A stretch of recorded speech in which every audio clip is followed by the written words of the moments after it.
Was this custom made, or it just came like this? No, the front part came as it is, and then we got to extend the back part. Because I think in the olden days when they had TVs, they would use this one to put a TV inside, and then just extend the back part.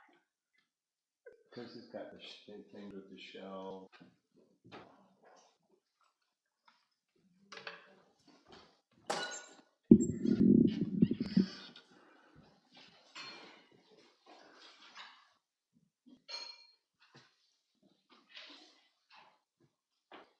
Hare Krishna.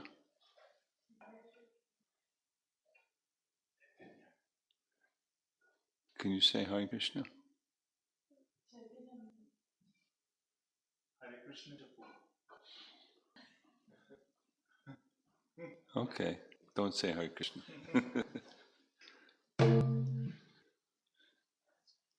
Jaya Radhama.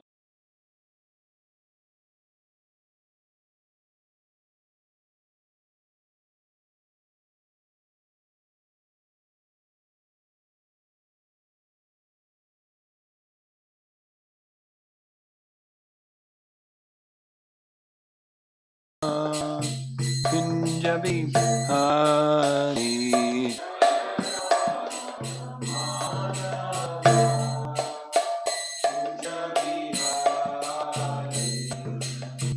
Gopijana Balabha Girivara Dhari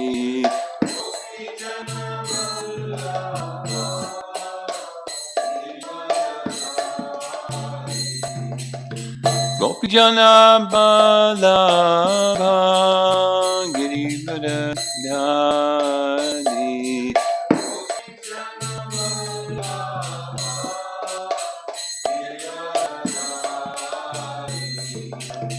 Yasodhanandana Brajadanandana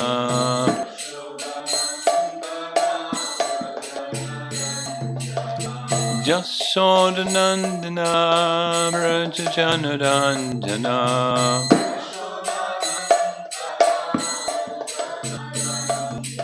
Yamuna Tira Vanachadi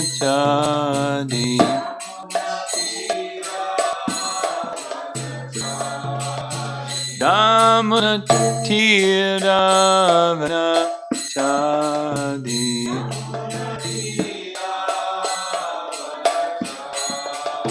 Jaya Radha Madhava Kunda Bihari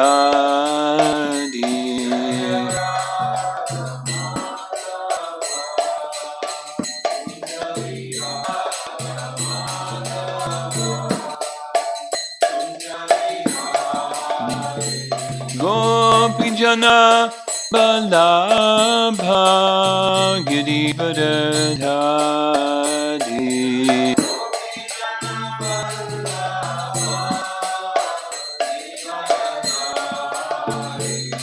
Gopijana Balabha Girivara Dhari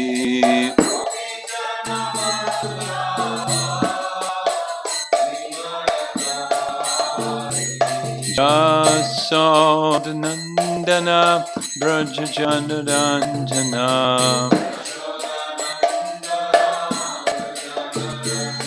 Yasodhanandana Brajajanandana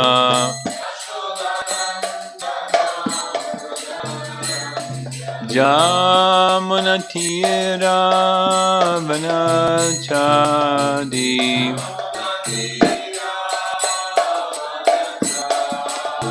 Jamuna Tira Vanachari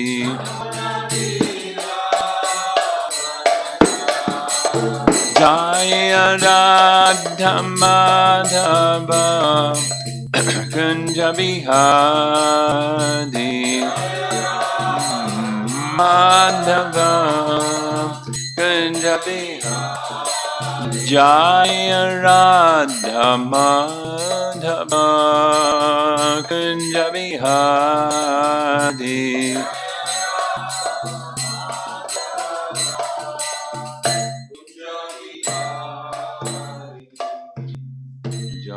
Vishnupad Paramahansa Parivijaga Charja Astatar His Divine Grace A.C. Bhaktivedanta Swami Srila Prabhupada Ki Ananta Koti Vaishnavrinda Ki Grantaraj Srimad Bhagavatam Ki Gora Premanandi.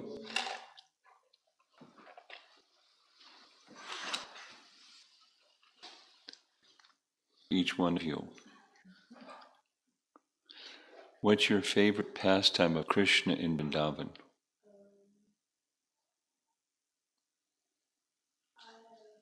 You don't have one.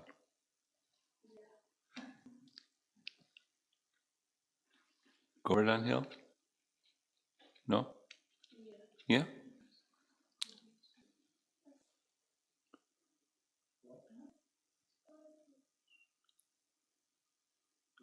Which one?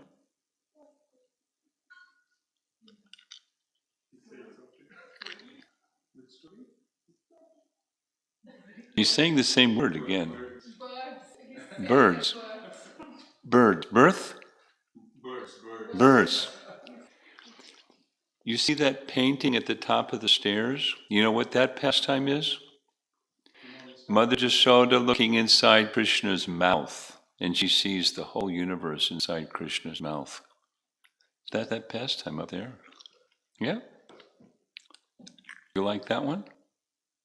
Yeah, okay. Okay. So, what I was thinking to do, it's going to be a little bit of a challenge because of two young people here.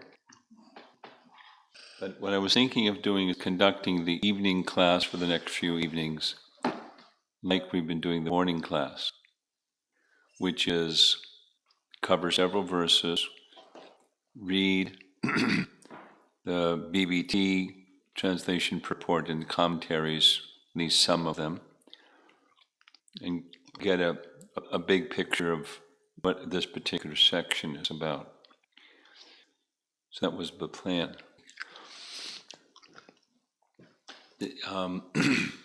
The speaker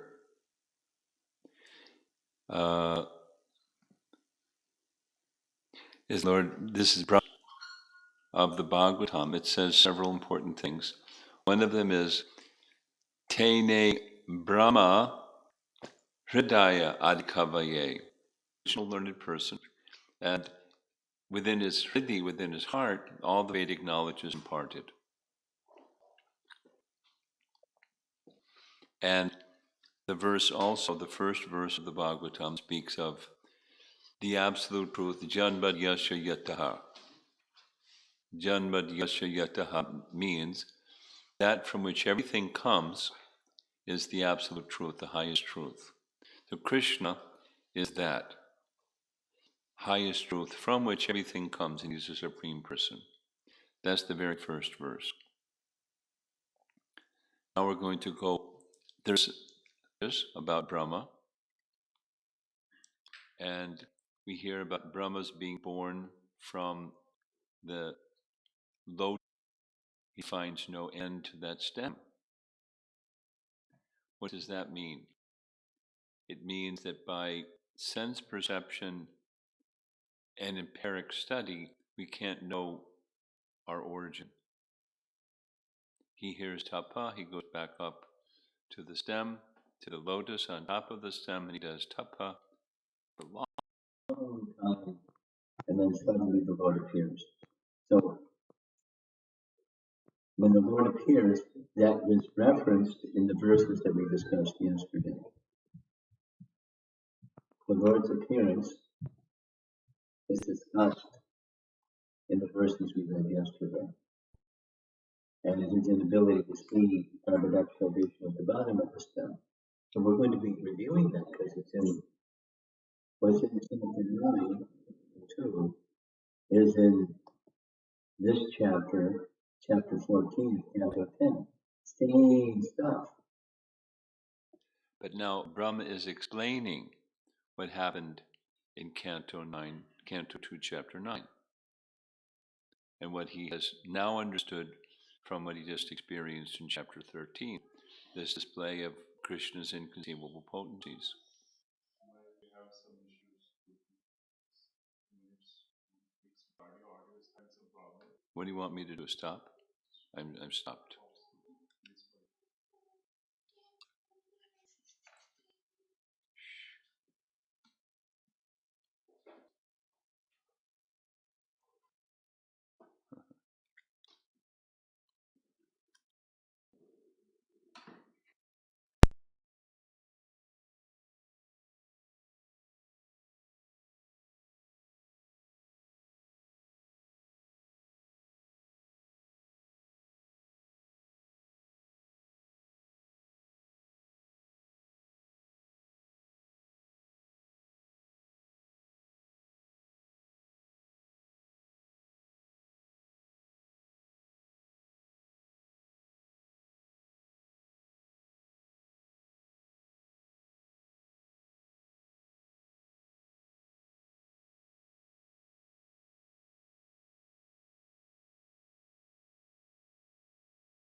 Like big monster that just sucks you in and chews you up, and life passes and then it's over.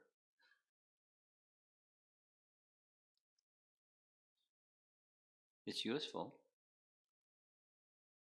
to use that in Krishna's service is good. We're okay? Sound is okay? So there was no sound for a little while, so we're doing a little review. 111 Bhagavatam connects with Canto 2, Chapter 9. That's Brahma's realization. As he climbed down the stem and so forth, he did his austerities and so forth. We're going to hear that again in this section in Canto 10, Chapter 14. That's what we're discussing, Brahma's prayers. And in these prayers, he's explaining what he experienced in Canto 2 in Canto 10. The events in Canto 9 and Canto 2 are referred to in Canto 10, and he's explaining them. And so I wanted just to read 2 verses from Canto 2, Chapter 9, starting with text 31, 2:9:31.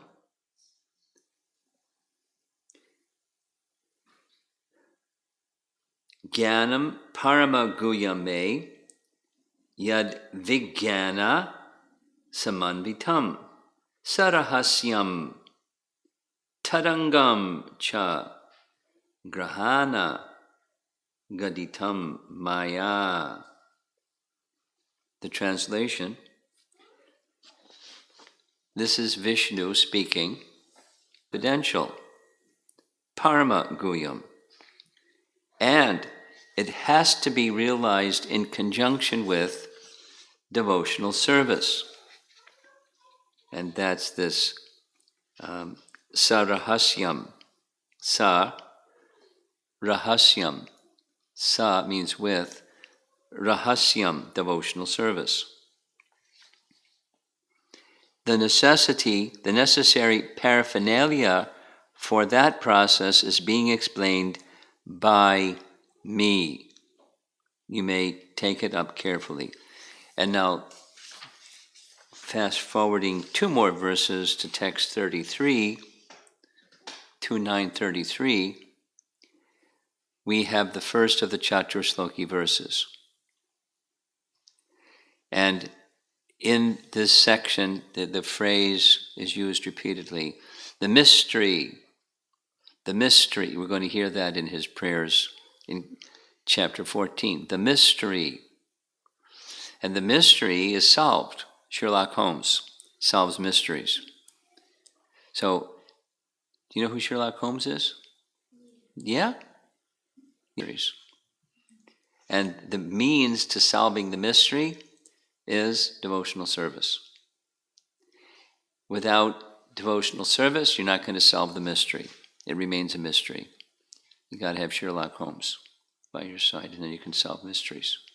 You have to have devotional service. In the process of Gyan, Krishna cannot be known. But there is all kinds of stuff, like creation, the universes. So what did Brahma see when chapter 13, it's right in the text that we read. Let's go to what we read yesterday. What we read yesterday was Canto 10, Chapter 14. We started with verse 15 and through 18. I'm just going to read like we have been doing in the morning class.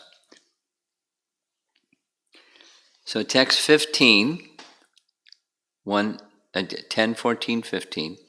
My dear Lord, Brahma is praying to Krishna standing there in Vrindavan.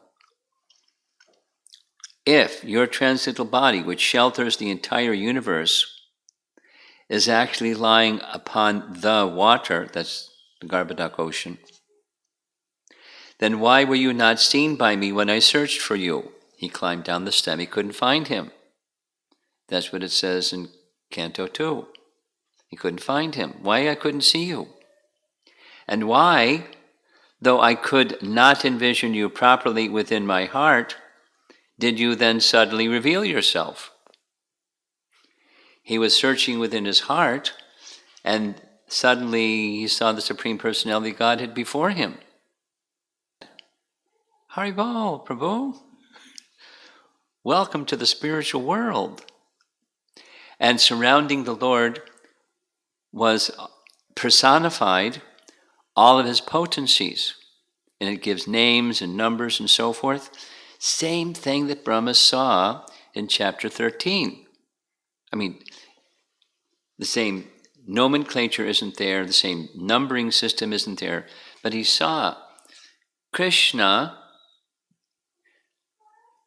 manifest himself as each of the calves and cowherd boys, and then each of the forms of Narayan, and then the personified Vedas and all of the potencies, and then we're going to read the verse, it's next verse coming. He saw all the universes, plural. All the universes. Could you imagine? Arjuna saw the universal form. He saw all the universes. And then poof, they all went away. Whew. Brahma was overwhelmed. But now he just had that experience, so now he's going back to what he experienced in Canto 2, Chapter 9, describing. But it's also combining what he saw in Chapter 13 of Canto 10. He saw, just that same day, the moments before, he saw everything that exists is within Krishna. Now he's going to make reference to the same as that painting up at the top of the stairs there. Mother Yasoda looking inside Krishna's mouth and seeing everything. Not just one universe. Universes. She saw everything. Because everything is within him. So that's what this verse says. My dear Lord, if your transcendental body, he's looking at this little 7-year-old boy. And within your body, it shelters the entire universe. And that same body, in the form of Garbhodakshay Vishnu, your expansion, is lying on the water, the causal ocean. So when I went to look for you, why didn't I see you? Because you're sheltering all the universe. Why couldn't see you? It's a mystery. I can see your form. I couldn't see you then. How come? And then when I did my meditation, I couldn't see you, and then all of a sudden I saw you. So like, huh? Can you, so he's puzzled. Here's Jiva Goswami's commentary. This is text 15. Brahma speculates in this verse. If this expansion of yours in the water, the Garbhodakshai form, is real and spiritual and is the embodiment of the universe, then why was that form not seen by me? Why did I see you clearly only in my heart during samadhi with mature intelligence, as a form with eternity, knowledge, and bliss? He's revealing the truth about Krishna for us, but he's expressing it in the form of prayers. And it's couched in a question, but the mystery of his question is understood through the medium of devotional service, not by empiric wisdom. Brahma elaborates. This is Sanatana Goswami. We're still on text 15. We're going to go through text 21.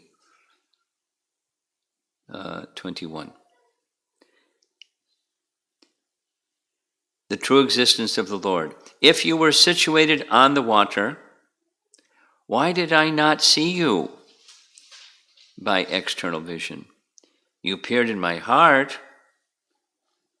by following your order tapa tapa, only after long practice. But even then, the effort did not give the full effect. He's now seeing the full effect, because that's stated. Why did you not appear to my external vision and only in my heart?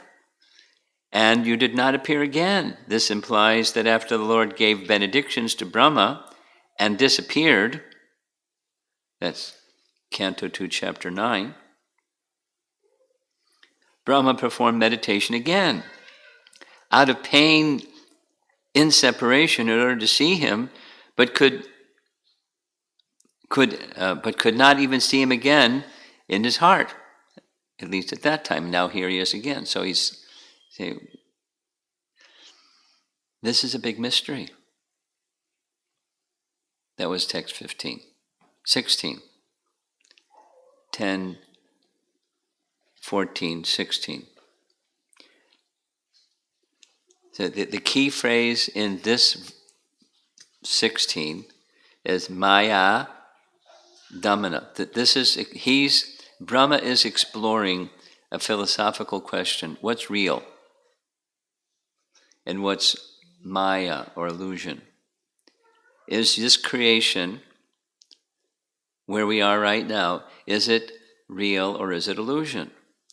And what Mother Jasoda saw in your mouth, is that real or is it illusion? What's real? This is a philosophical question. Going back to the Chaturshloki verse, aham eva sameva agre, which means I alone exist. So, but now you see it, now you don't. So did it exist or did it not exist? If it's temporary, it's asat, it doesn't exist, but it exists. And we're going to hear coming verses about seeing the distinction between a rope and a snake. When you look at a rope and you think it's a snake, you feel something, like maybe fear. But when you understand, oh, it's just a rope. So the appearance of something and the reality of something may be different. Commonly they are. And everything in the material world appears to be what it's not. That's illusion or Maya. So is illusion or Maya real or not real? And you can say both. It's real. At least it appears to be real. It's something, but it's not what it appears to be. So if it's something but not what it appears to be, then is it real? Is this universe that we're in real? Is the universe that was seen inside Krishna by Mother Jasoda real? And now he's, what I just saw a few minutes ago, Brahma speaking, that was real. That was Satchitananda Vigraha, but it then, poof, it disappeared.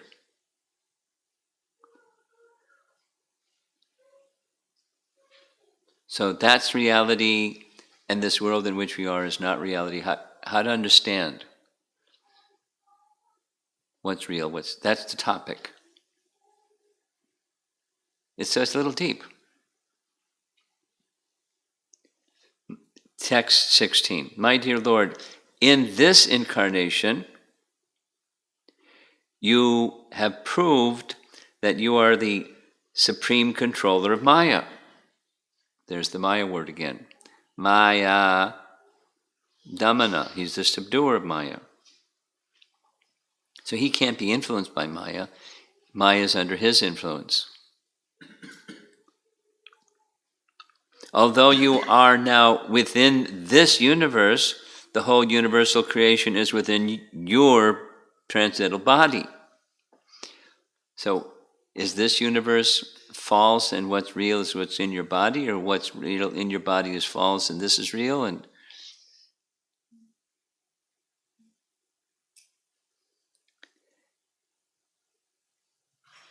But the universal creation within your transcendental body is a fact, demonstrated by exhibiting the universe within your abdomen before your mother, Yashoda.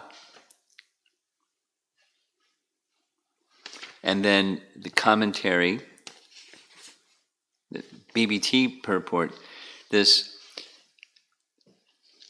Yogam Aishvaryam,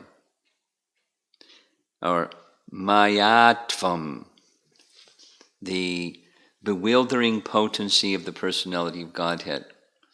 It appears to be real, but it's not real. It appears to be not real, but it's real. And your head spinning because it's the Lord's potency, His supreme bewildering potency. We discussed same message as in Bhagavad Gita chapter 9, text 5. Yogam Aishvaryam, behold my mystic opulence. I'm within everything, but I'm not within everything. Everything is within me, but everything is not within me. Upanishadic double talk, it's bewildering. And so, how to understand the truth about Krishna? This is Brahma. He's giving us enlightenment about the Vedas and indicating it's difficult to understand the Vedas. He knows the Vedas. It's difficult to understand the Vedas, and looking at your form, I want to understand your form.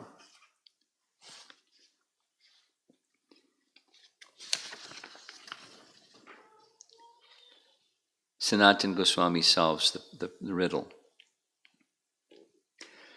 The meaning is this.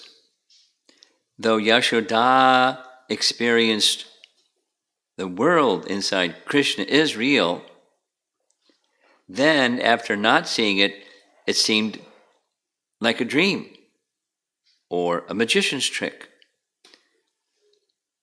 Then there's the external world. She thought, well, maybe the external world is also just a dream or false.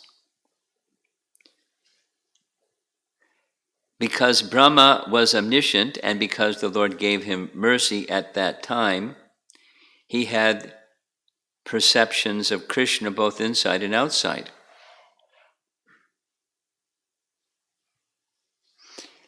He saw that everything is within Krishna because Krishna manifested everything and then withdrew it. So everything is within Krishna and everything is outside of Krishna. But it's not separate. When it's outside, it's not separate from him. And that's this is expanding the first of the Chaturshloki verses. I am, before creation, I alone exist. During cosmic manifestation, I alone exist. After annihilation, I alone exist.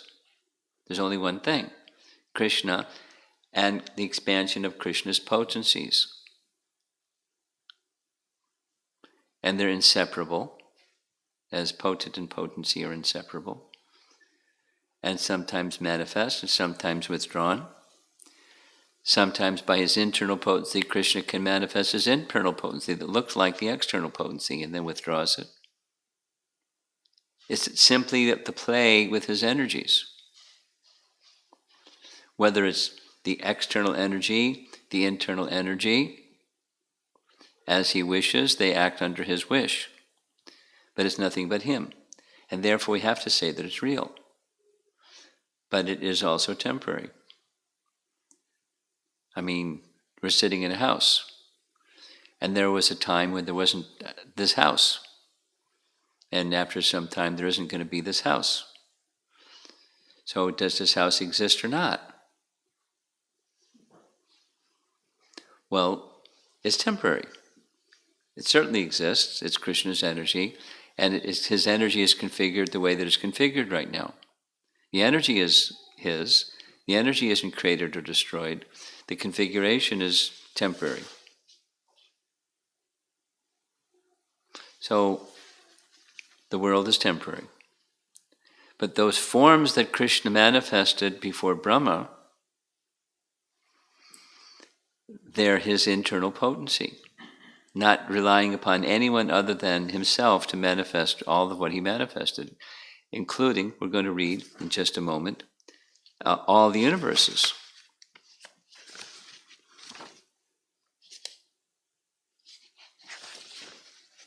Let's read.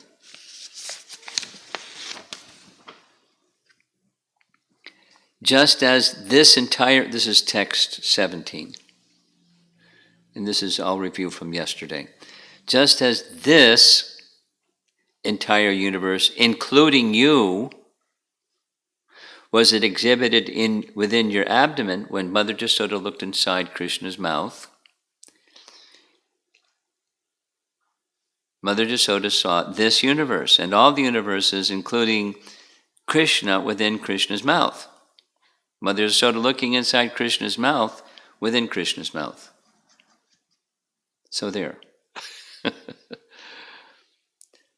So it is now manifested here externally in the exact same form. How could such things happen unless arranged by your inconceivable energy? So that's the mystery. He is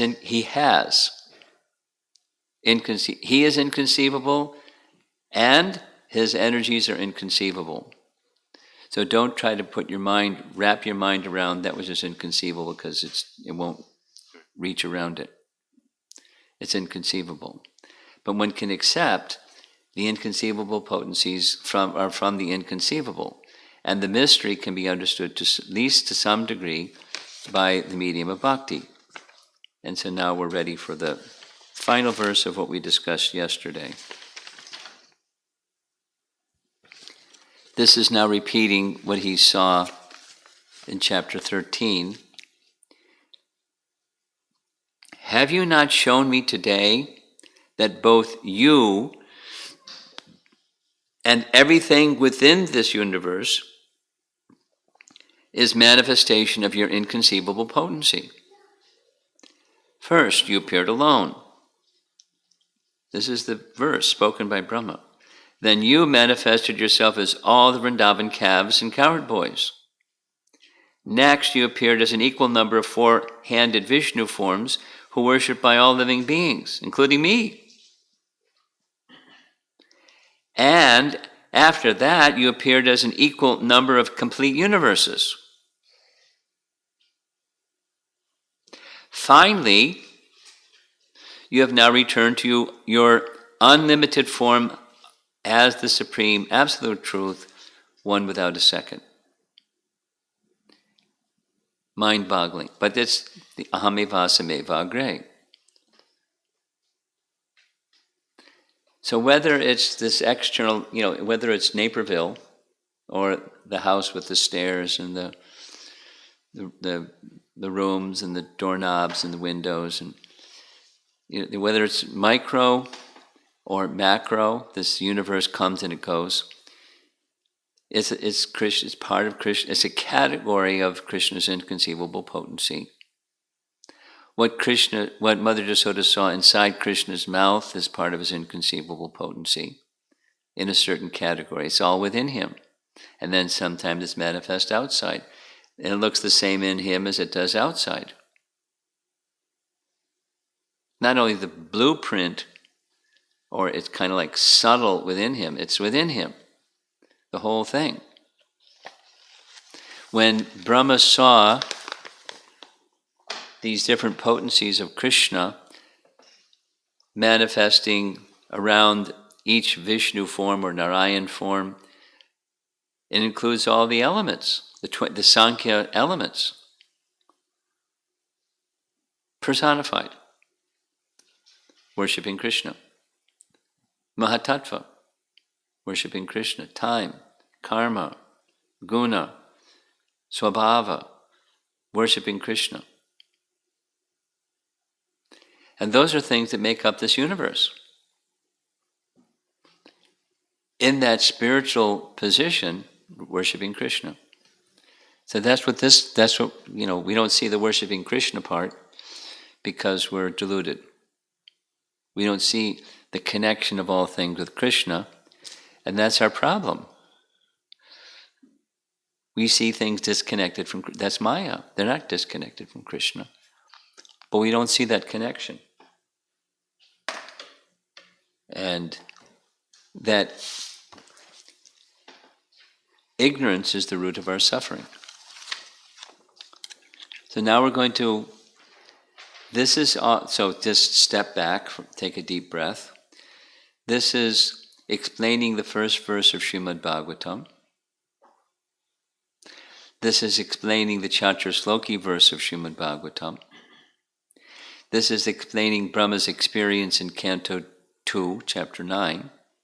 It's kind of slow motion, going through all the steps, where he's concluding through the means of knowing the inconceivable through the medium of devotional service. What is that which is the source of everything, and how does everything connect to him? So he's unfolding Sambandha Gyan, knowledge of the relationship of all things with Krishna. How to act within, so it's all paraphernalia. That's the language in Canto 2, Chapter 9, the verse that we read. There's all kinds of paraphernalia that you can use in devotional service, and that's the creation, the manifestation. Now you see it, now you don't thing. The house, and the car, and the computer, and stuff. It's the configuration of it is according to how people have some intelligence, material intelligence. But we want to use those things and spiritualize those things, to use them in Krishna's service. And then through that medium, the mystery can be known. But it requires that the devotional service, the submission unto Krishna. So now we're ready for the next section, for this evening's section. That was just review, getting the big picture of what we're doing, what Brahma's doing in his prayers. So 19, 20, 21, the theme of it is Krishna is the source of everything. Now it's moving from the universes and how Krishna's Maya is expanding the universes. Now it's going to go to his incarnations, the guna avatars in verse 19, Leela avatars in verse 20, and then the kind of little conclusion of this section, text 21. He's, in text 21, he's calling or addressing Krishna by different names, and concludes, no one can understand the mystery of how your spiritual energy acts. That's the conclusion of this little section.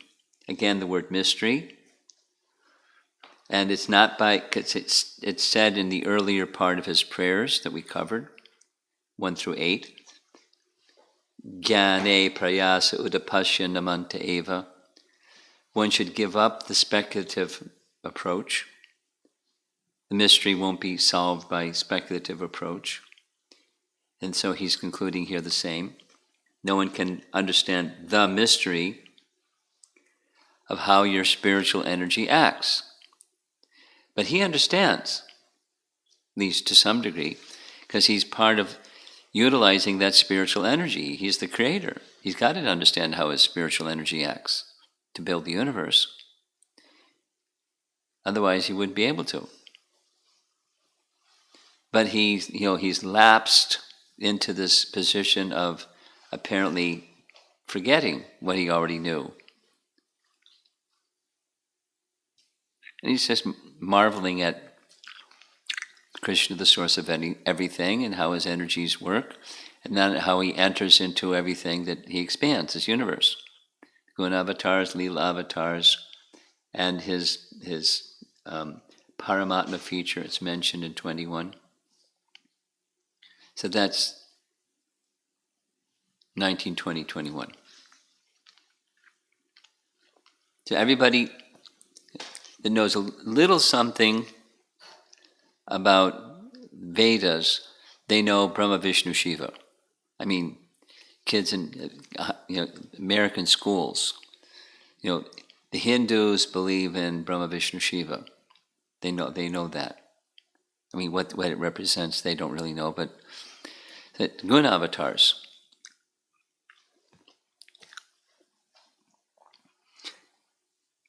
So in all of these three verses, there's Brahma is speaking about a category of people, persons who are ignorant of your transcendental position. Those that don't know your transcendental position, you appear as part of the material world, manifesting yourself by the expansion of your inconceivable energy. They don't understand the inconceivable energy part. They think he's part of the material world. But that's part of his Maya, that he's allowing them to think that way and not properly understand. Thus, for the creation of the universe, you appear as me, Brahma. For its maintenance, you appear as you, Vishnu. And for the annihilation, you appear as Lord Shiva. The term instead of Shiva is Netra. Netra has to do with eyes, and he has 3 eyes. Pretty scary, seeing somebody with 3 eyes. Purport.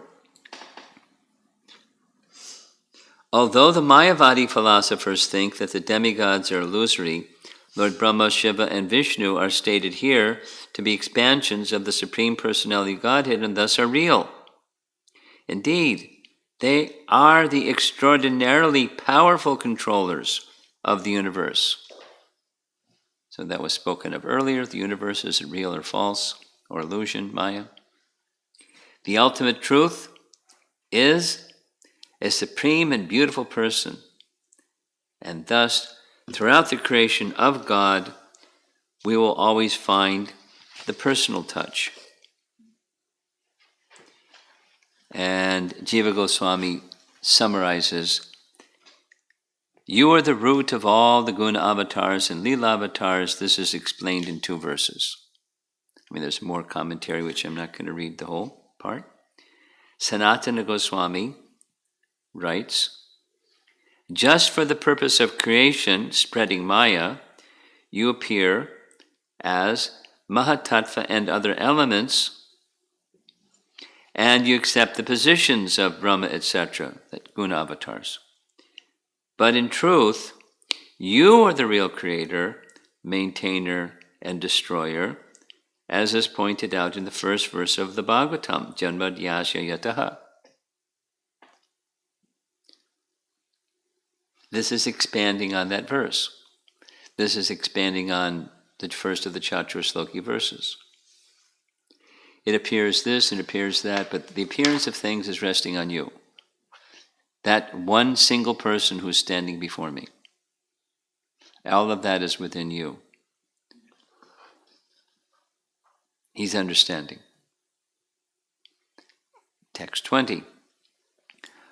O Lord, O Supreme Creator and Master, you have no material birth. Yet, to defeat the false pride of the faithless demons and show mercy to your saintly devotees, you take birth among the demigods, sages, human beings, animals, and even the aquatics. And the BBT purport. Among the demigods, Lord Krishna appears in such forms as Vamanadev, among the sages, as Parashuram, among the human beings, as Lord Krishna himself and as Lord Ramachandra, and among the animals as the boar incarnation. Lord Krishna appears among the aquatics as Matsya, the gigantic fish. Indeed, the plenary expansions of the Supreme Personality of Godhead are innumerable, as the Lord relentlessly comes down within the universes to smash the false pride of the atheists and show mercy to the saintly devotees. Paragraph. In another sense, the Lord never appears, since he exists eternally.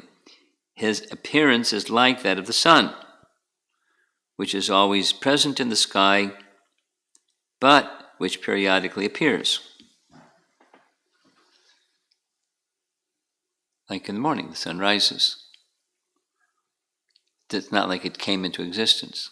It's existing at night, just not visible to us. And then the morning, the sun is visible. So periodically the Lord appears in different features and forms because he's unlimited. Now, Vishwanath explains this, how he's defeating the atheists and demons in a very interesting way. To defeat the non-devotees, asatam, who think they are learned, and to show mercy to the devotees so they can remember your spiritual, blissful forms, qualities, and pastimes, you appear in different avatar forms. It is said, Bhagavatam 10:2-35. This is the prayers by the demigods to Krishna when Krishna was within the womb. Remember that from Krishna book? When Krishna is still in the womb of Devaki, in the prison house of Kanda, the demigods come and offer prayers. Chapter 2, Krishna book. So this is one of those prayers. It explains what Brahma is saying.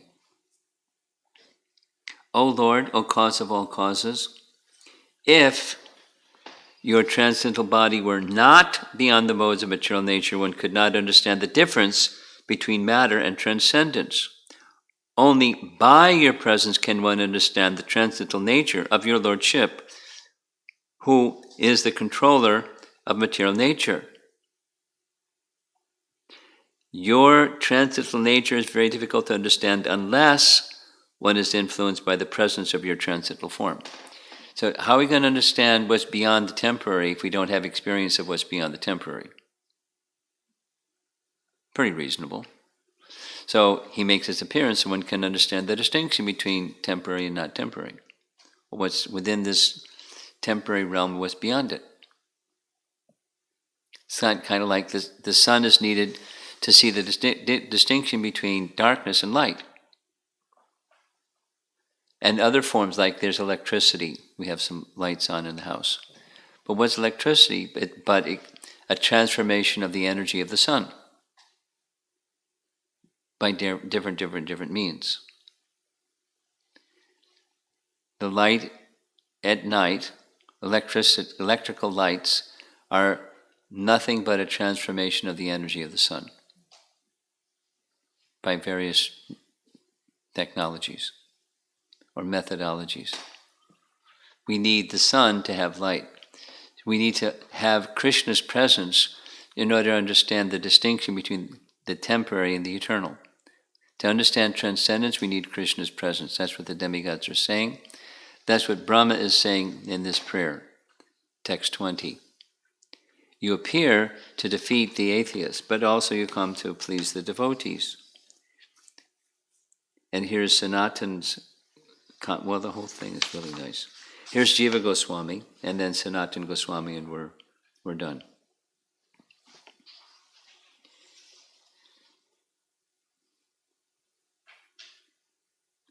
The Lord is called, this is Jiva Goswami, the Lord is called Ajanasya because he does not take birth like material beings, but appears on his own by his Swarup Shakti, only for protecting his devotees, just like what Brahma saw just some short while ago. In chapter 13, he saw the Lord, then he saw the cowherd boys and calves, and then he saw the forms of Vishnu, and then he saw all living beings worshipping Vishnu, and then he saw all the universes, plural, unlimited universes. And then poof. So they were coming from his Swarup Shakti, spiritual manifestations of his Swarup Shakti. He is not attached to material activities. That is described in this verse. O Lord, O controller, endowed with inconceivable energy, who appears as unlimited avatars. And in his commentary on the previous verse, that's text 19, Sridhar Swami says that verse answers the objection. Oh, Brahma, why do you call the pure conscious forms I showed material Maya? Here, Brahma is answering. Your manifestations of guna and lila avatars are related to an independent Maya with special functions. That independent Maya is a Swarup Shakti, or Yoga Maya. This means that the Lord reveals his forms of Shuddha Sattva, different from matter, by his independent Maya, or Yoga Maya. In those forms, Lila Avatar, Guna Avatars, it is not overcome by material Maya. So like Brahma becoming bewildered, it's not Vimohan Lila, it's the Lord's internal potency acting to give us this opportunity to understand his glories through the mouth of Brahma. By complete unity with pure consciousness, because of pure Shuddha Sattva, his, Krishna's form, is everything. The jiva becomes controlled by Maya, which is dependent on the Lord, and obtains a material form, our gross bodies, of rajas and tamas, and becomes overcome by that. Not understanding his spiritual nature, because of the contamination of rajas and tamas, he, the living entity, accepts his material body as everything.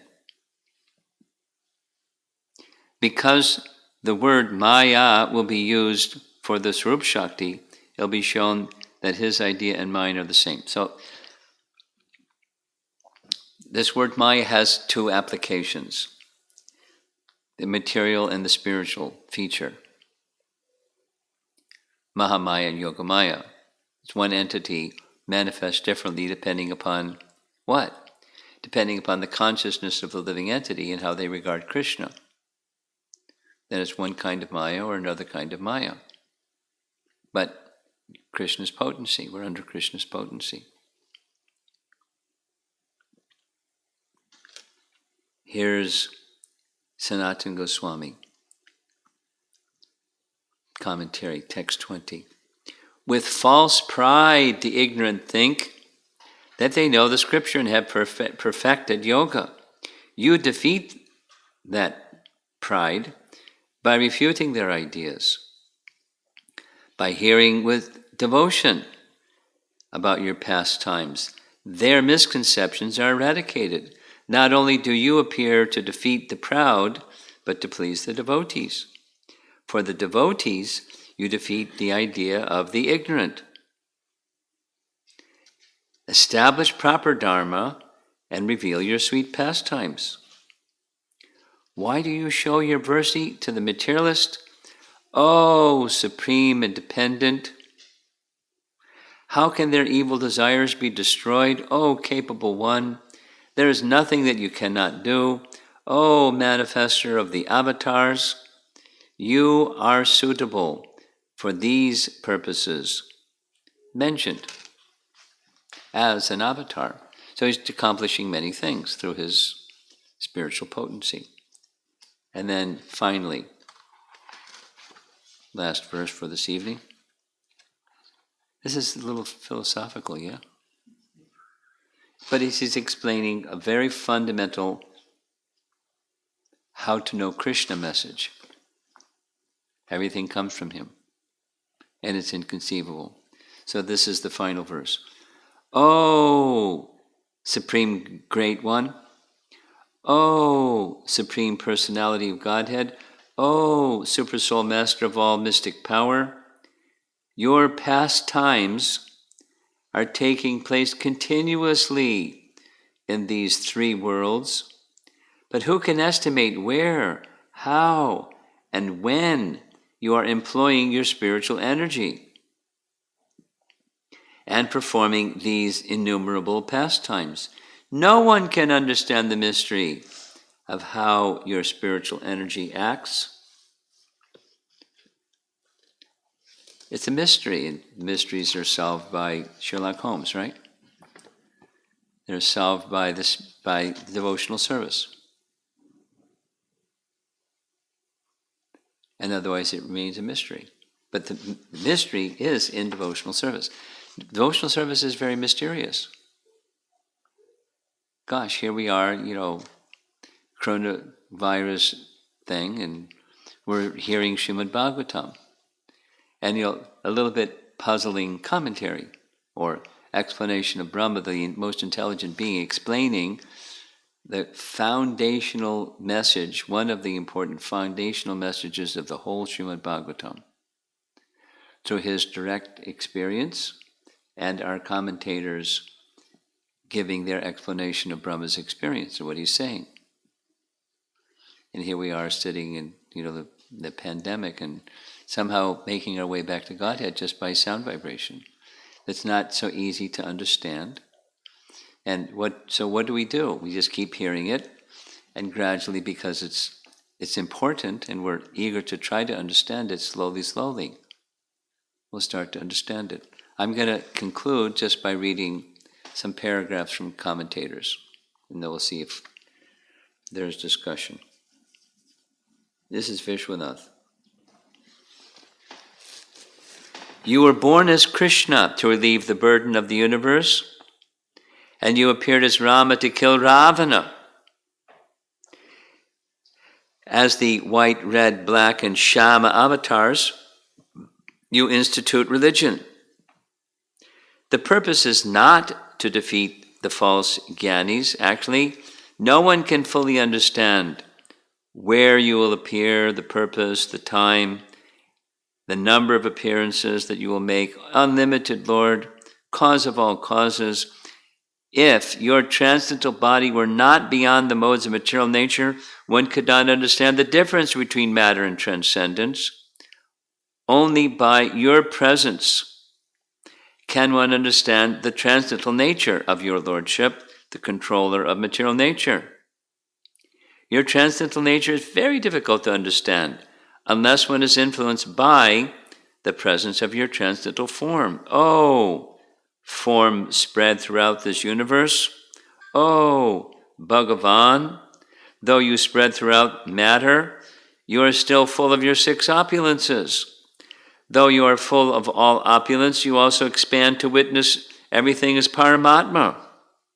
O Yogeshwara, because of your Yogamaya, you display such powers. Who can understand your pastimes performed throughout the three worlds? Why? Where? How? When? Your form is unlimited, spread throughout the universe, full of all opulences. It is not material, but everywhere in the three worlds. How is it possible to satisfy simultaneously all of your devotees at all times with pastimes. This can happen because of Yogamaya. By your inconceivable energy, Yogamaya carries out the work of presenting various pastimes to various worshippers at the suitable time.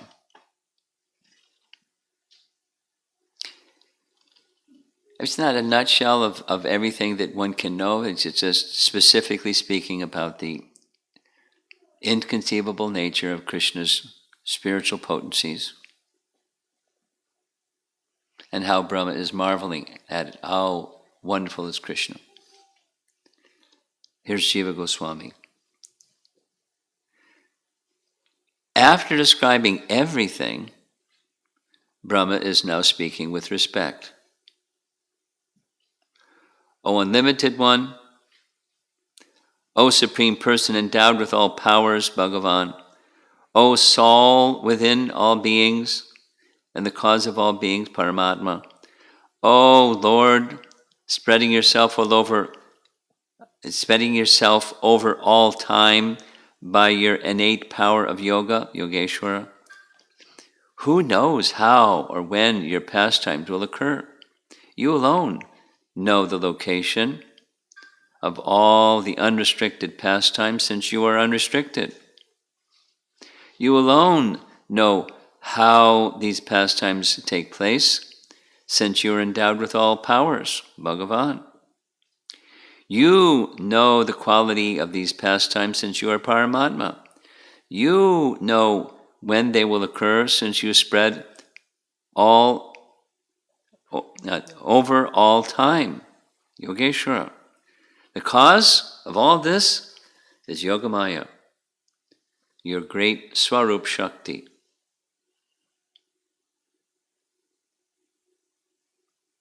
And one final commentary, Sanatan Goswami. Question. Among all your avatars, is there not one that performs actions like a normal person in this world? Who knows you? You are unlimited. Bhuman. You are endowed with all powers, Bhagavan. You reside within all beings, Paramatma. You can do the impossible, Yogeshwara.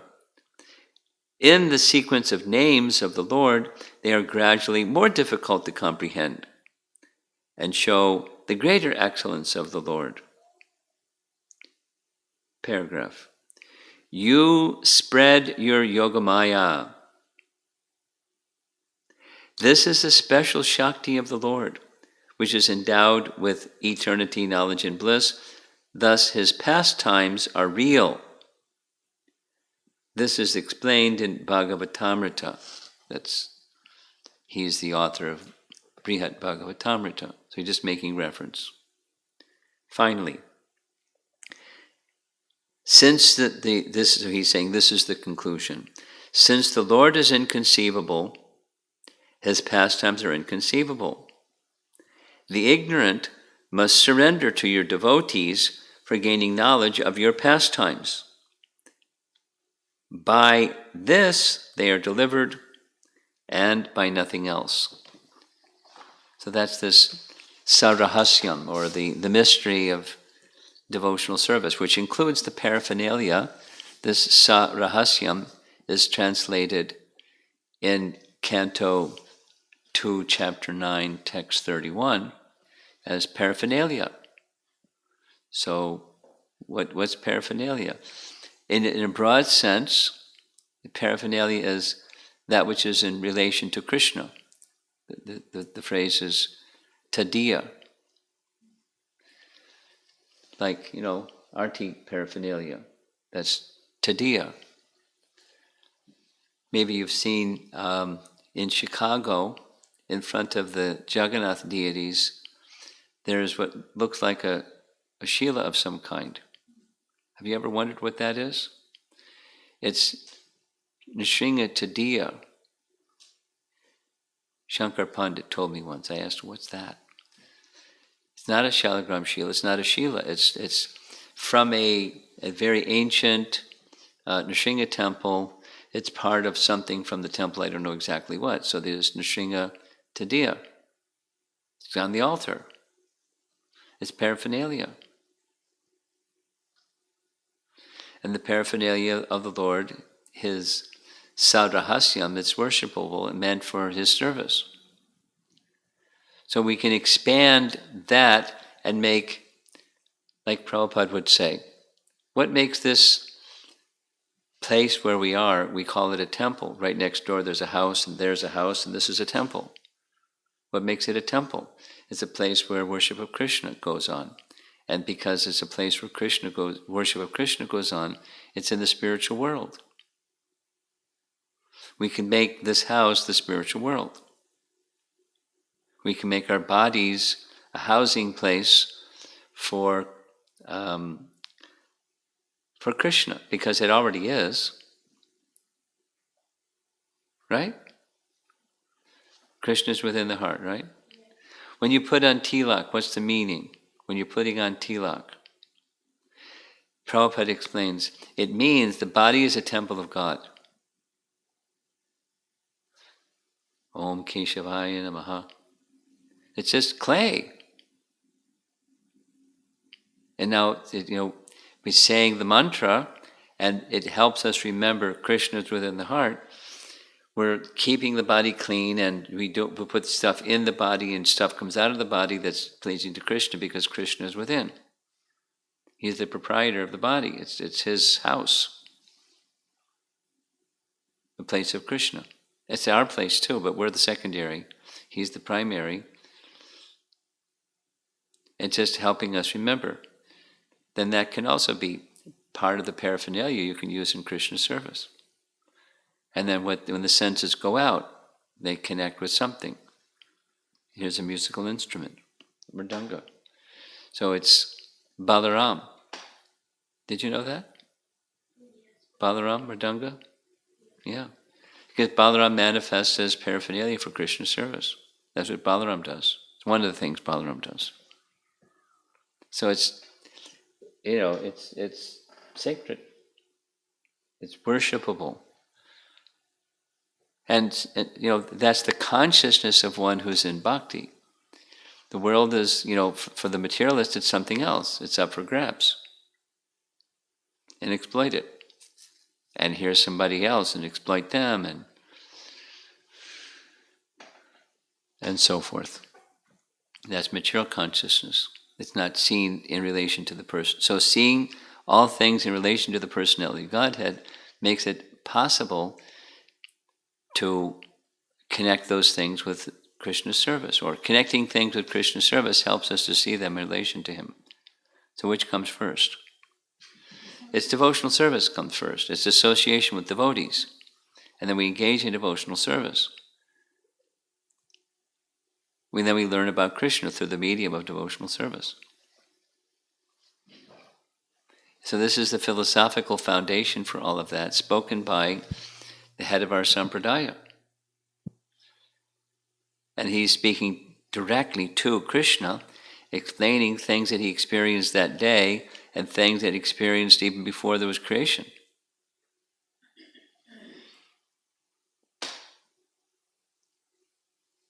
Recognizing it's very mysterious. And only you know, and to the degree that you're connected to Krishna, then you can know something. And otherwise you won't.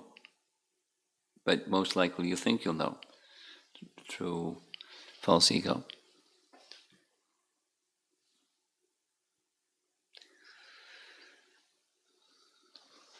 Pretty deep.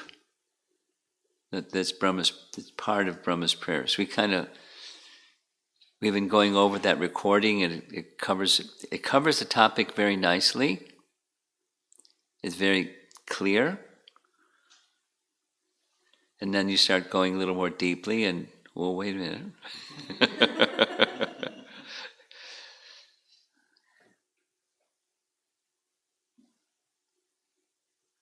Okay, see if there's any discussion. It's after 8 o'clock.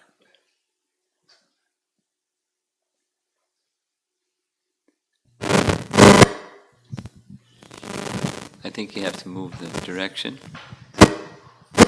of the speaker.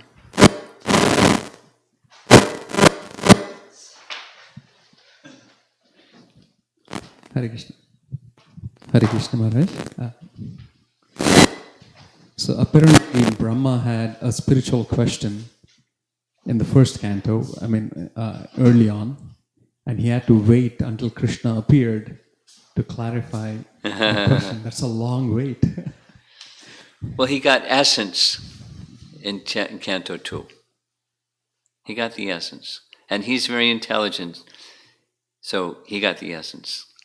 But now he's going into detail, yeah. Long wait. My question is regarding temporary and spiritual. How Krishna manifested the vision for her mother Yashoda.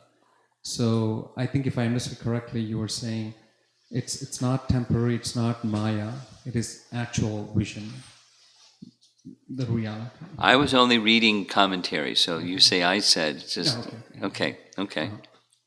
Now, how do I understand the difference between material and spiritual? Because while we are temporary, I'm just trying, this thought just came to me as I was... Yeah, it's a nice topic. So, we are eternal, meaning as a spirit soul we are eternal.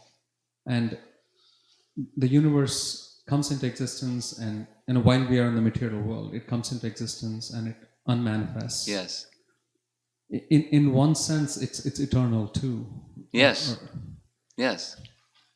So here's a really simple answer to this dilemma. Spiritual means seeing in relation to Krishna. Material means not seeing in relation to Krishna. So here's a table, and today it's a table, and yesterday it was something else, and tomorrow it's going to be something else.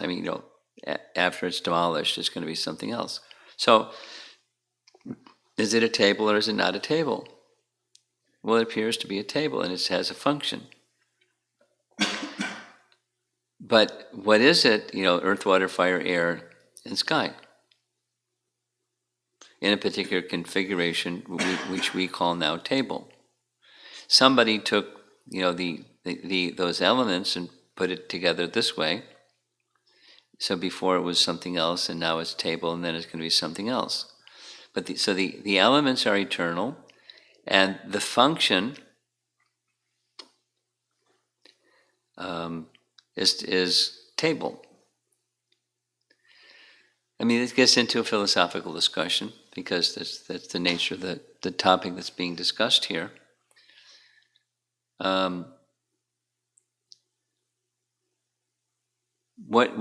Before somebody took the ingredients and made it a table, there was an idea table, and even a specific one that looked like this.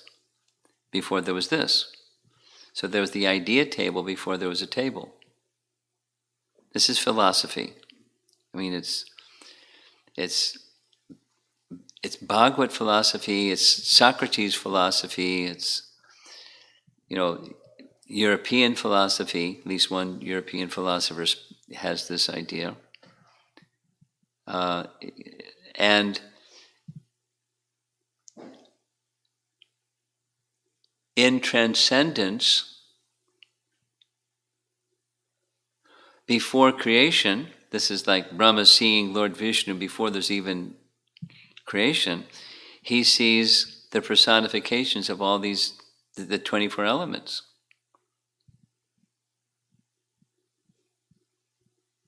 Etc.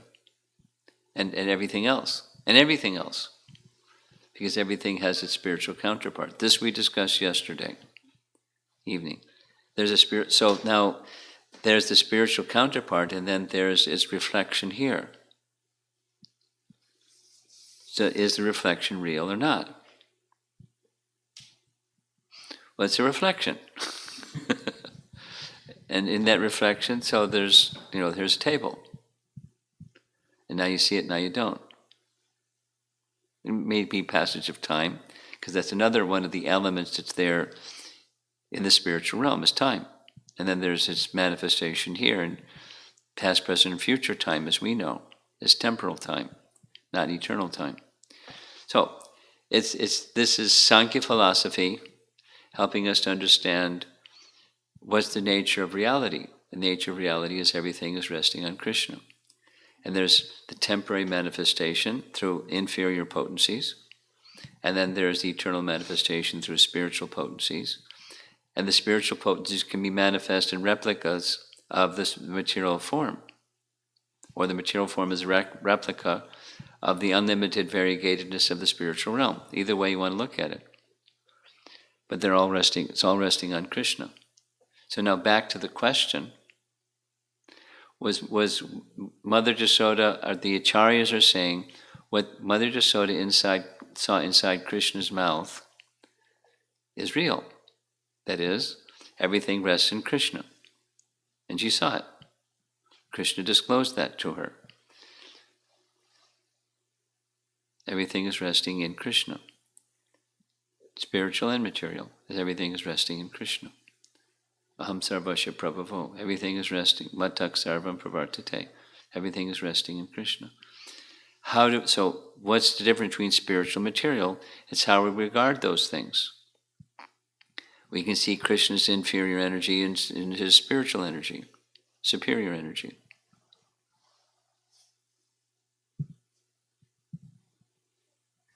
It depends on our consciousness how we see things. Like the Uttama Adhikari sees everyone's engaged in Krishna's service, the Madhyama Adhikari sees differently, and the Kanishta Adhikari sees differently, and the materialist sees differently, based on consciousness. But the highest is everything is in relation to Krishna. That's spiritual, including the house, including things that come and go, temporal, because it's Krishna's energy. It's in relation to Krishna. So that, what's material, spiritual? Remembering Krishna, forgetting Krishna. Seeing things in relation to Krishna, not seeing things in relation to Krishna. So Sankhya allows us to see things in relation to Krishna. It's a philosophical basis for devotional service. Sankhya doesn't just stop with analyzing, it's then fixing the mind in meditation and then engaging in devotional service. That's Sankhya, that's what Kapila teaches, Sankhya philosophy. It doesn't just stop with philosophy. It's devotional service. Does that answer your question? It's like it answers, Maharaj. Okay. Now, my thought just came like when Arjuna saw the universal form, he saw its relationship with Krishna. Yeah. Now, when Duryodhana saw a similar universal form, he couldn't connect it. That's the difference. Yes. Others could, and some could not. It was a partial universal form, and he couldn't understand. He thought that he's a mystic, and that's so big deal.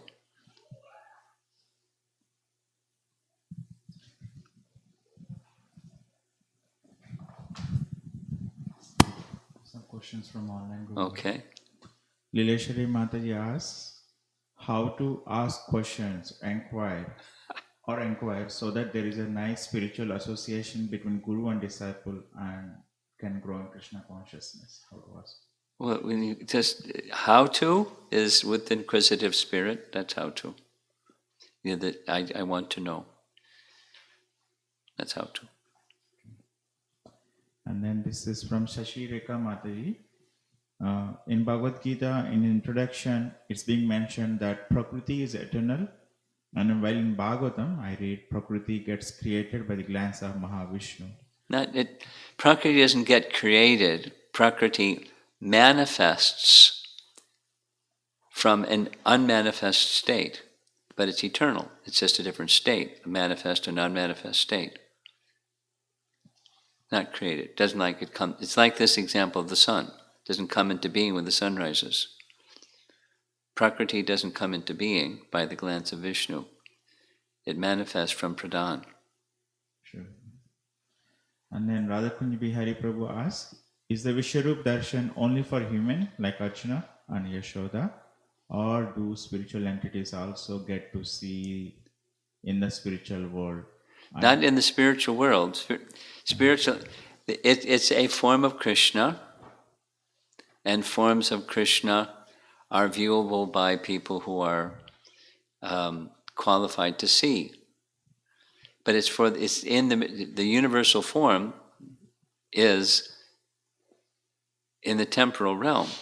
It's of the universe. It's not in the spiritual world. And Vajeshwar Prana Mataji asks in follow-up to Lilashri Mata's question, how does the disciple know that spiritual master is pleased? Understanding that Guru and Paramatma is same, so Guru will know from within how disciple is doing.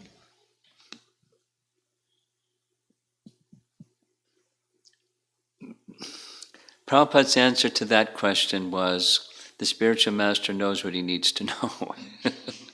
It's not that the spiritual master is super soul and he knows everything. Press a button and you can know everything because he knows everything. He knows what he needs to know. And how does he know what he needs to know? Super soul indicates, or Prabhupada said, or he receives some indication from something that Krishna supplies. He gets the understanding he needs to know. Don't think of the spiritual master as super soul. That's a misunderstanding. He's not omniscient. And Radhati Mataji asks this question, did Nanda Maharaj and Mother Yashoda know about Krishna being Vasudeva Maharaj's son? If they did not, then my confusion is, why did Nanda Maharaj allow Krishna to stay back in Mathura after he killed Kamsa? What was Nanda Maharaj's reaction and feelings? Read the first part again. It wasn't clear. Did Nanda Maharaj and Mother Yashoda know that Krishna was the son of Vasudeva? If they knew that Krishna was his son, then why did Nanda Maharaj allow Krishna to stay back in Mathura after killing Kamsa? If they did not know? If they did not know. If they did not know. Well, I recommend that she reads the section where Krishna is encouraging Nanda Maharaj to return to Vrindavan after killing Kamsa. And Ugrasena is installed on the throne and so forth. Krishna has a conversation with Nanda, and Krishna says, very soon I'll return. You go back and give protection to the residents of Vrindavan. I'll come very soon. So Nanda Maharaj just likes to do what Krishna likes, because that's his life and soul. Although he's his son, he has that affection for his son. So Krishna likes, and so he does what Krishna likes. Like, stopping the yajna for Indra. Because Krishna likes, he did. That's Nanda's relation and affection for Krishna. So that's why he did, and it's not, dependent upon understanding Vasudeva and Devaki and was Krishna their son or not. He was going to stay for a little while and then return.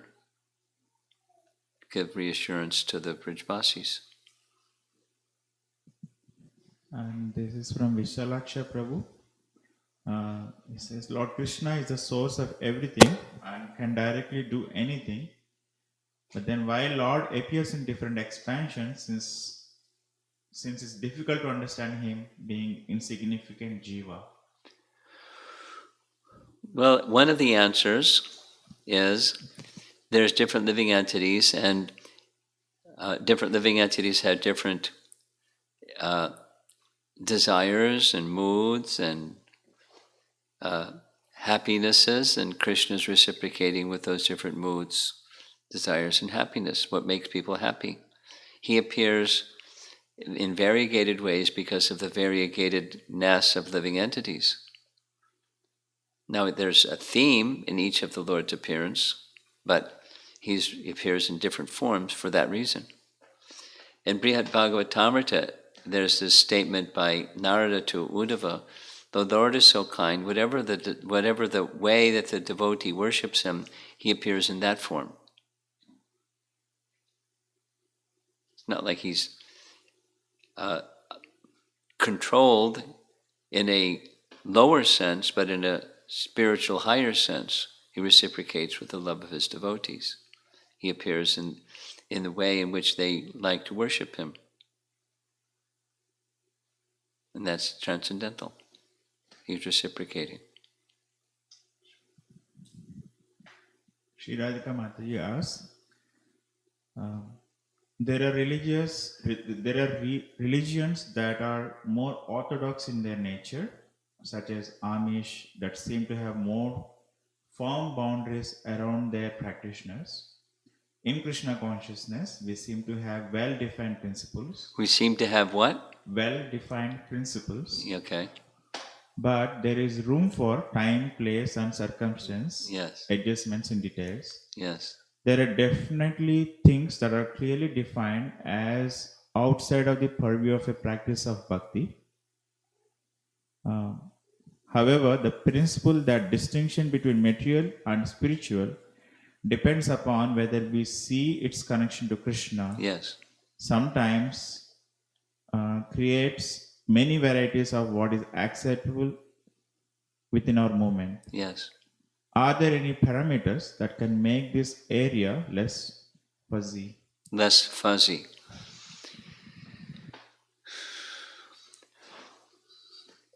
Well, there's this language amongst Vaishnavas of form and substance.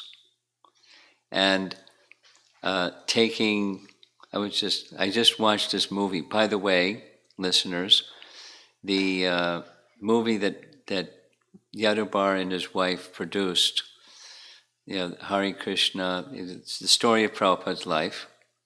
It's now accessible online. You can go find it and you can view the whole thing. I just viewed it twice. And there's a television interview, it looks like, a video, a clip, and someone was asking Prabhupada different religions, and Prabhupada's answer was, it doesn't matter. The essence is love of God, and that which teaches you and brings you to the position of love of God, that's what's important.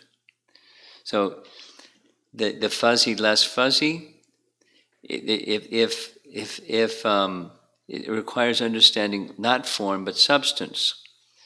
So boundaries may be seen as form.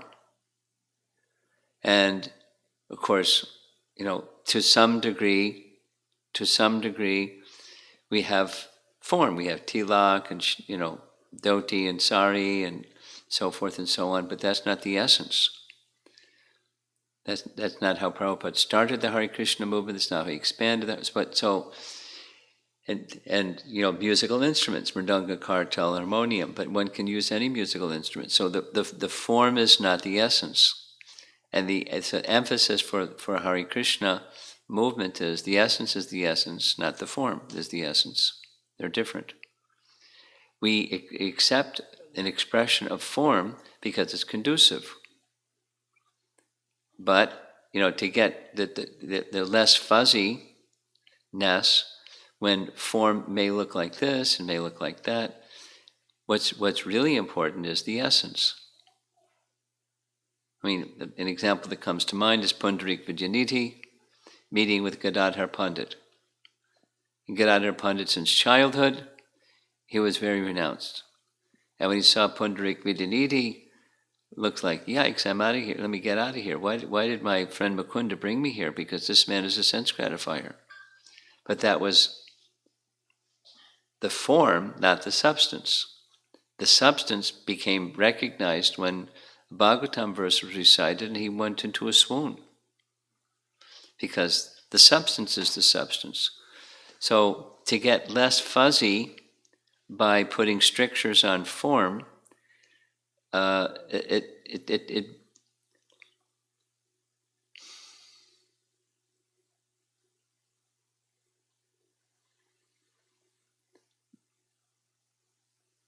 you're not necessarily going to get the essence by putting strictures on form. but thus less fuzzy.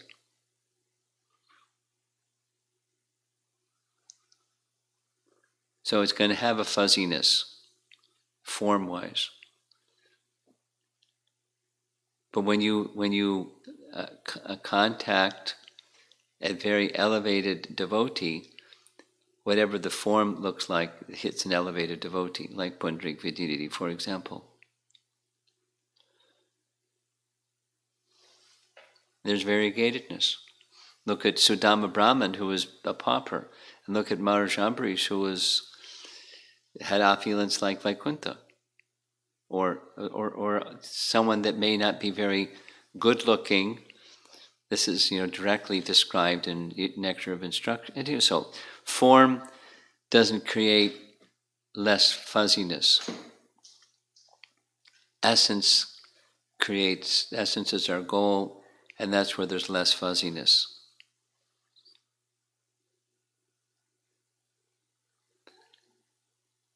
And I can just, if she was in the room, she'd be asking a few more follow-up questions, but let's see what's next on the list.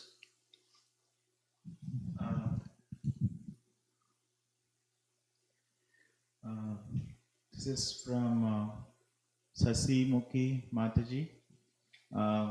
My question is the degree of faith. Speak slowly. My question is the degree of faith is used to measure of our love of Krishna. Degree of faith is our measure of love of Krishna. That's your question? Or it otherwise? Well, it's not a measure. It's not the measure, but it's a measure. Another way of saying yes to her question is, in Madhurya Kandamani, Vishwanath Chakravarti Thakur makes the statement that one way of viewing bhakti is it's just stages of faith. And the topmost stage is prema, and the beginning stage is preliminary. And each of the other stages, it's stages of faith. And it goes by different names. So there's a yes answer to her question. But it's not the only. It's certainly one way to look at advancing in devotional services. Our faith will advance and progress and unfold and develop and mature. This question is from Atulya Mataji. How to see this pandemic in connection with Krishna?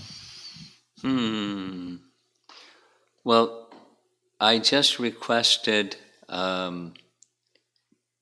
somebody to send out a little video clip message from Shivaram Swami that it's a signal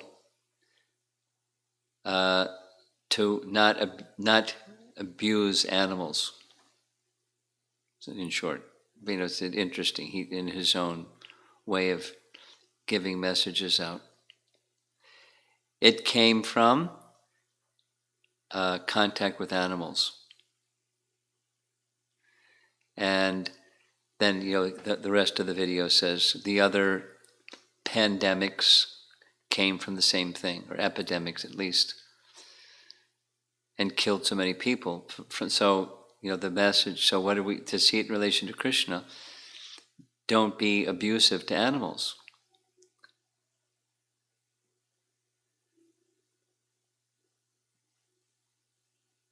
That's it? That's it.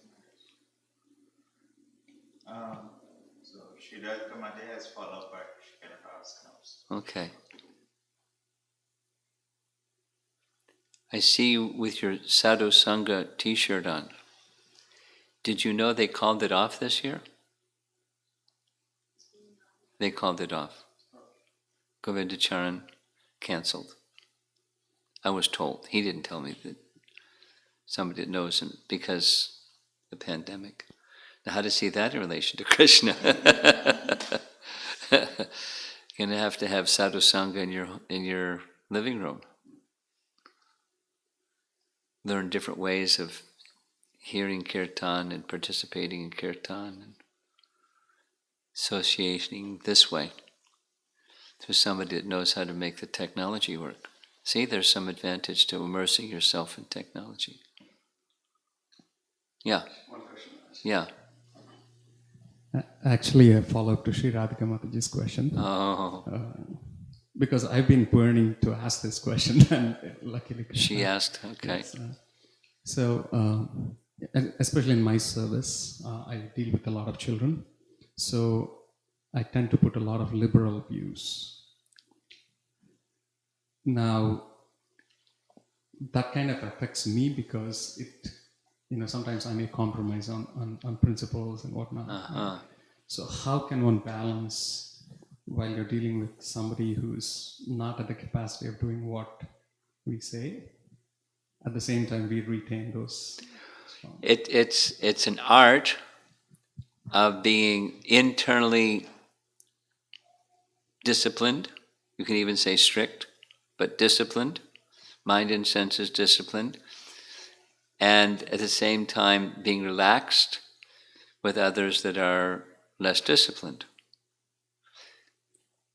Parenting is like that. Being a bhakti leader is like that. Being a preacher is like that.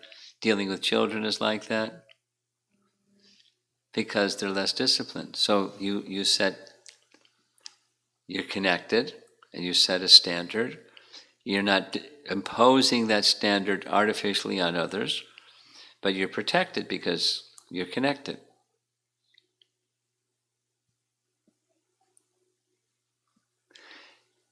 I mean, let's take our book distributors, for example, or Harinam people. They go out in the public and they're interacting with, not just children, but they're interacting with people that are without sense control and no direction, no spiritual direction in their life, or largely, abundantly.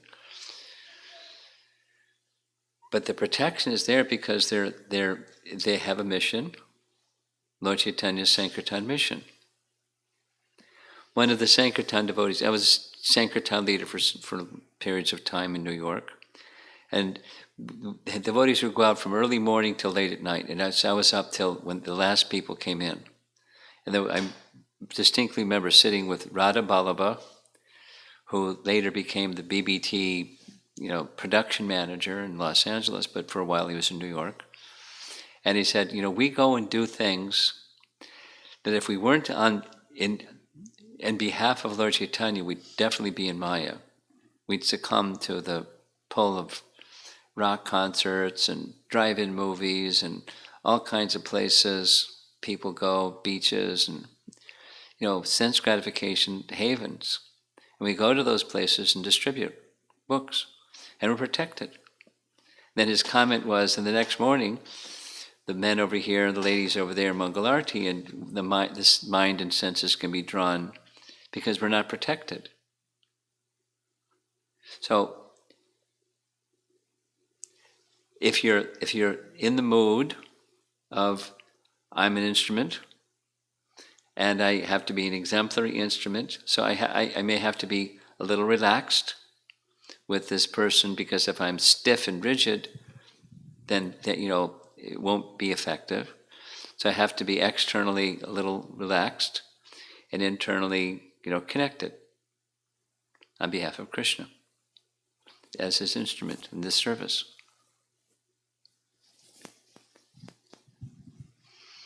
It's easier said than done, but the solution, or there's protection. If you're acting as an instrument on behalf of, and you understand the instrument requirement at this time is this.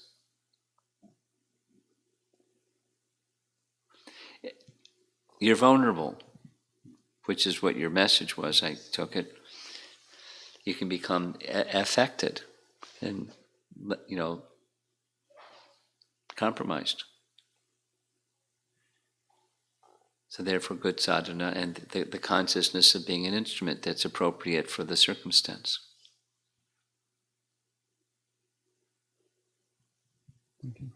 Okay. You have anything you want to share? Did you take any notes, or it was too high subject? Too high. Is there something that you can remember from what you heard? Like, how about this one? Go ahead. Krishna is the source of all guna avatars and lila avatars. You know the difference between guna avatars and lila avatars? Oh. You know what guna means, right? Modes of nature? Goodness, passion, ignorance? Right? Sattva-gun, rajagun, tamagun, goodness, passion, ignorance. So the guna avatars, that's forms of Krishna that look after those three modes. The one that looks after creation, who's that? Brahma, that's passion, creation. One that looks after maintenance, that's goodness, Vishnu. Destruction, ignorance, Shiva. There you go. Those are the guna avatars. There are three personalities that they preside over that mode. Brahma, Vishnu, and Shiva. Creation, maintenance, and destruction. Passion, goodness, ignorance. Those are the guna avatars. And Leela avatars, you know. Like Nrsingadev is a Leela avatar. They perform Leelas. They're principal Leela avatars. Krishna, Rama, Nrsimha, Matsya, you know who is Matsya? The fish. Kurma, the tortoise. Varaha, the boar. These are all Leela avatars. Parashuram, Leela avatar. These are Leela avatars. They perform pastimes. So Krishna is the source of them all. The guna avatars, three modes, gunas, and the ones who perform pastimes. He's the source of them all.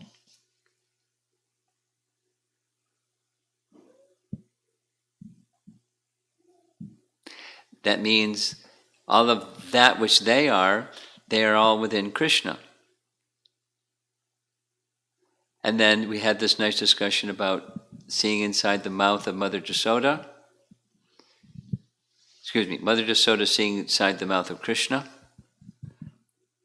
And she saw everything within Krishna. Everything is within Krishna. So is that real? Or are we just hallucinating? It's real. Everything is within Krishna.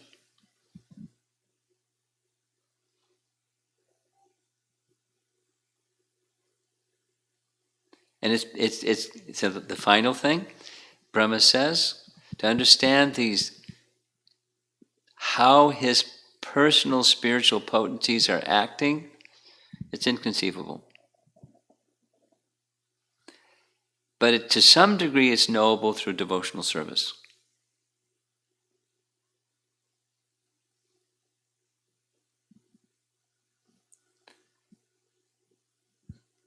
So those are some takeaway points for you, although you didn't take any notes because it was too high.